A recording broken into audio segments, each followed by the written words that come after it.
So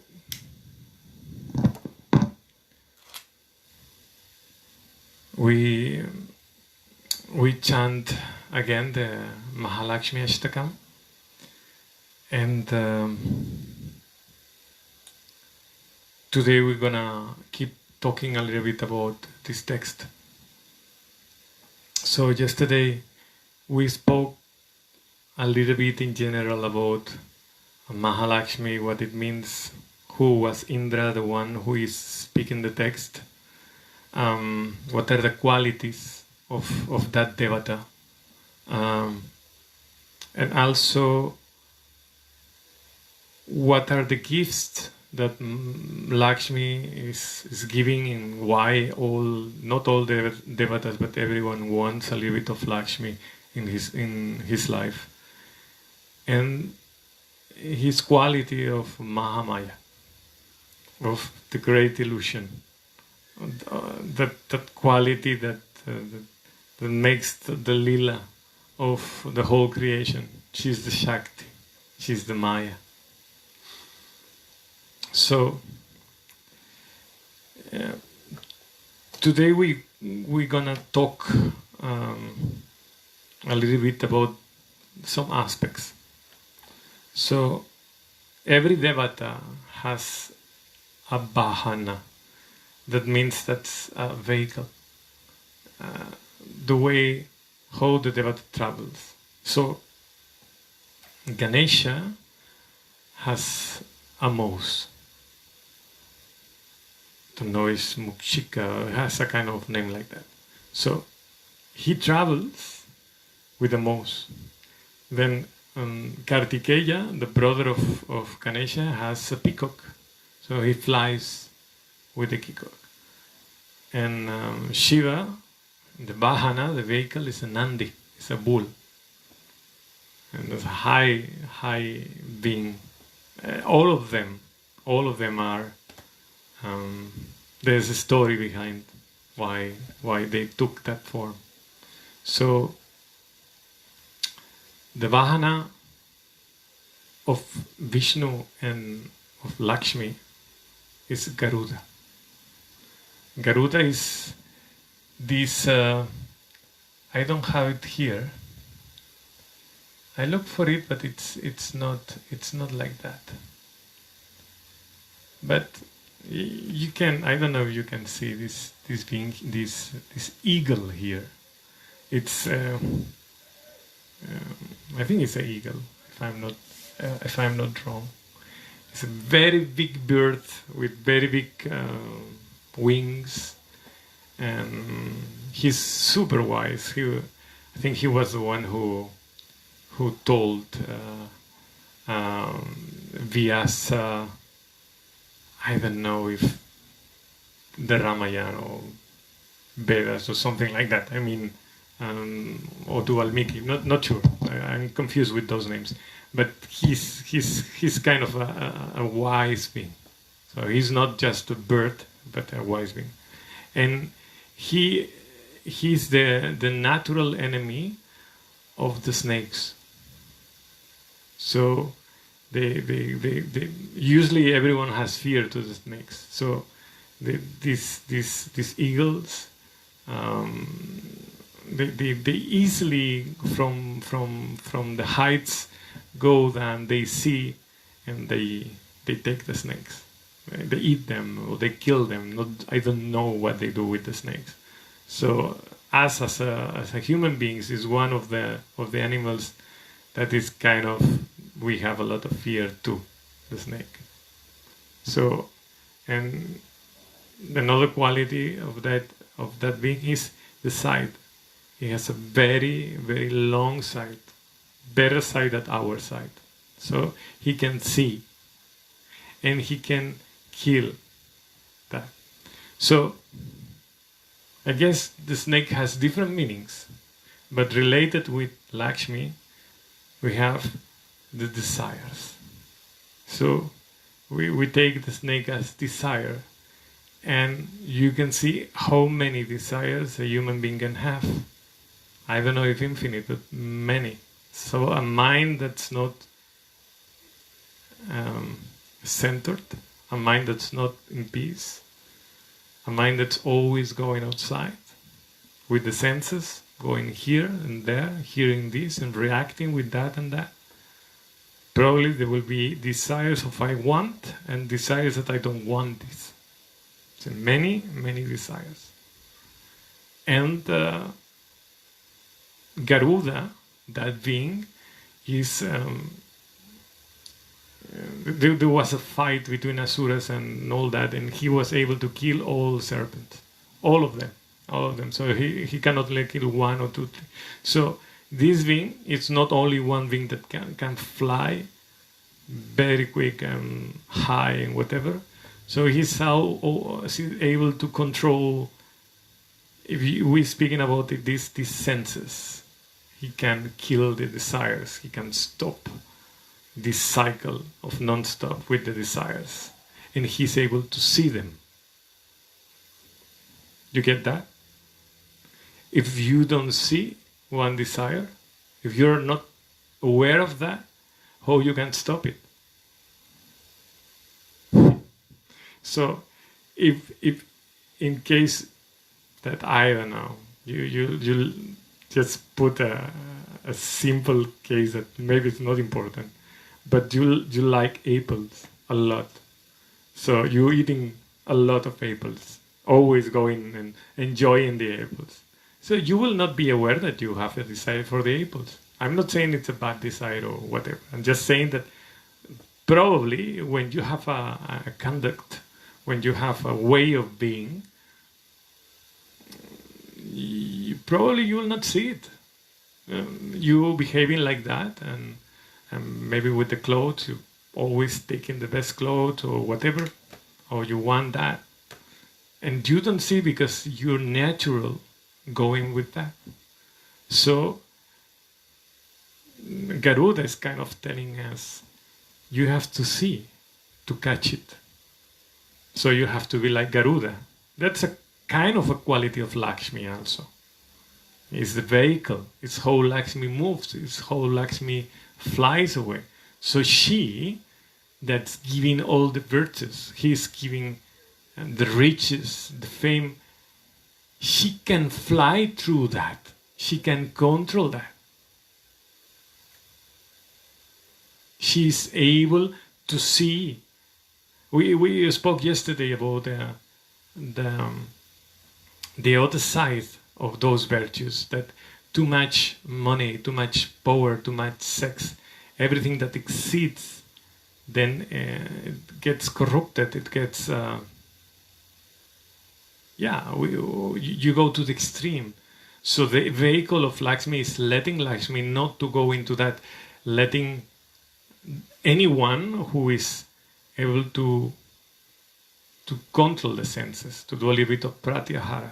So Garuda, in that sense, it's that vehicle that lets you fly with Lakshmi. So, in the second verse, says Namaste, Namaste, Garuda Rude. So, I worship the one who has Garuda, the bird Garuda, as vehicle. Kolasura Vayankari, who is feared even by the demon Kola. Here, this word Kola reminds me of something. There are many texts in India, many. And texts that speak about one thing and other things. So there is one text speaking about all the hells of reality, hells. And they say, one version says there are 33 hells. Well, we can speak about what these hells mean, but it's long thing. So 33 hells. And I read some point that the 33rd, the last one, it's called Coca-Cola. I don't know if you can see a similar, and its name, the meaning is dark venom. Coca-Cola, Coca-Cola, dark venom. So we have here the name cola, and as I don't know much Sanskrit, I don't know what it is, but maybe it's speaking about this demon, about this quality, and I think maybe it's venom. Could be dark, but probably it's venom or something like that. So we're speaking that if this is the case, that even the venom has fear of Lakshmi. The venom is, I don't know how, that thing that comes from the snake. So if the snake are the desires, the venom is the result of it. So when you have a desire, you get attached into it. So attachment is a venom. And I'm not saying that. It says, the Buddhism says that. It's the three venoms. Ignorance, attachment, I don't know what else. So we have here one venom. Then says another thing. Sarva Papa Hare Devi. And that's not translated. Ah, yes, it's translated. Hare is translated here like destroyer. Devi is the one who destroys. And Papa. So we have two qualities here, Punya and Papa. One is Punya is merits, and Papa are kind of problems or non-merits, something bad. And here is translated but sadness. So it's the one who is removing you all sadness, all these feelings of low energy, how to say it somehow. So I'm going to explain you one thing. So we have this cola that we spoke about, and I'm guessing what it means because I don't know it. So, but we have the Shakti pit of Mahalakshmi, and the Shakti pit of Mahalakshmi is in Kolhapur. And you see, Kolhapur. Pur means city of Kola, the city of venom.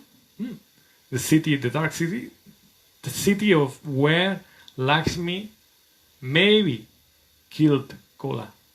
I'm just guessing, but many of the places are named after the result of something that happened there. So after that I will read that story. Let's see if this is true or not. So there was one time where Adi Shankara, who is one of the reformers of the whole Hinduism, was walking in the streets of Benares, and he found a chantala. A chantala. The chantala was going with 4 dogs, dirty dogs. It was dirty itself, and this chantala is regarded a very, very low caste, it's a being that lives in the dirtiness, and he doesn't care to eat meat or even flesh. Or he's just really low. And Adi Shankara was walking the streets of Benares with his monks. And there was a small street. I don't know if you've seen Benares, you've been there. The streets are very small. So one of them could pass.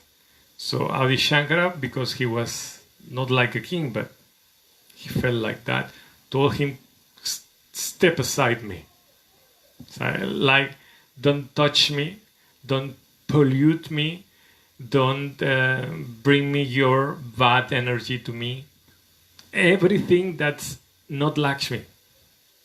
So I have Lakshmi with me, don't touch me. So the Chantala told him, what do you want to step aside? My body, that is made of the 5 elements, water, earth, the 5 elements, or my Atman, that is the same in you than me.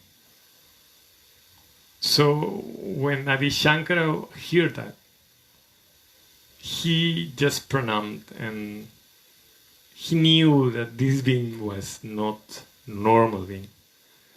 So indeed, it was Shiva. Shiva in his tamasic, in his most tamasic form. So I'm seeing that we have to introduce some concepts here.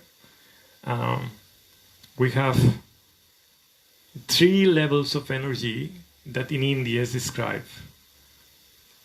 So we have tamas, what is the lowest, and what is something that is inert, that's not moving, that's dark, that's even slow, or stuck.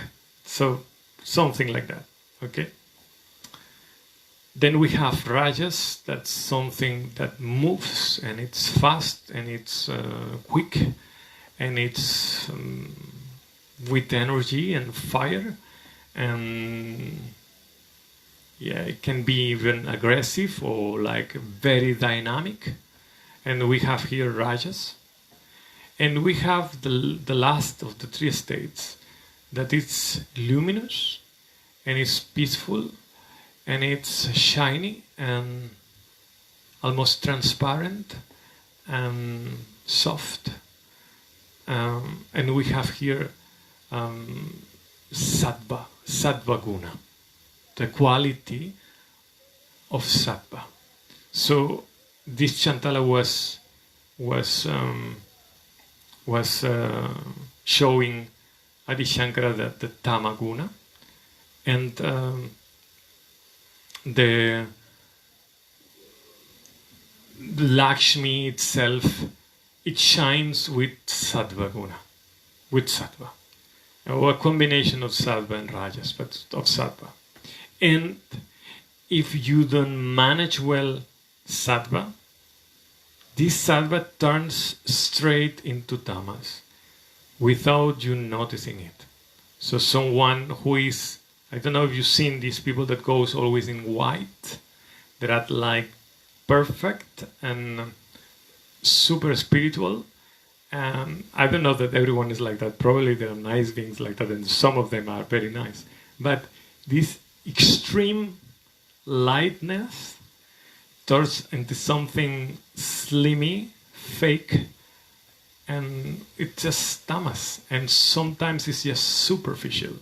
It's not real.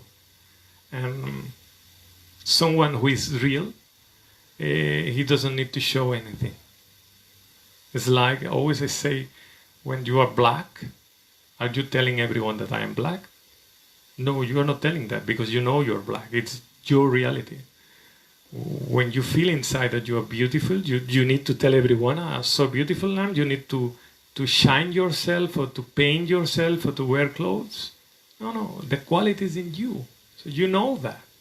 So for everyone who is asking always this attention, or dressing and having a shortcut and waiting everyone who tells you how beautiful you are. So that is just the opposite. You're showing the lack of it. You don't have that quality in you. So we stop it for today.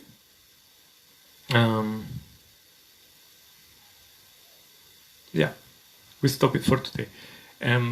I could not stop. I mean, there are so many things to talk about Lakshmi and every one of the details of it. So, but slowly we will go through all the slokas, and in all these slokas speak about, try to extend a little bit what are.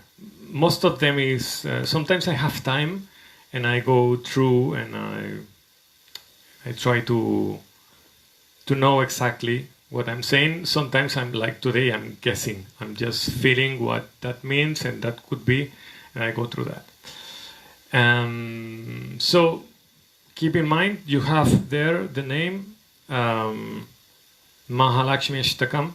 So because we at least we do 1 or 3 times we chant it, go through it, try to find a copy, and if you don't have it, maybe you can send me one WhatsApp and I can send you a PDF of it. Send me a message if you need. And that's it. I think that's it. Yeah. So again, if you have any kind of questions, you can ask, tell me or whatever. And next day, if I remember and I write down, I will try to answer that. So far I can. Jai Ma. Jai Ma. Take care. Enjoy the day and the night.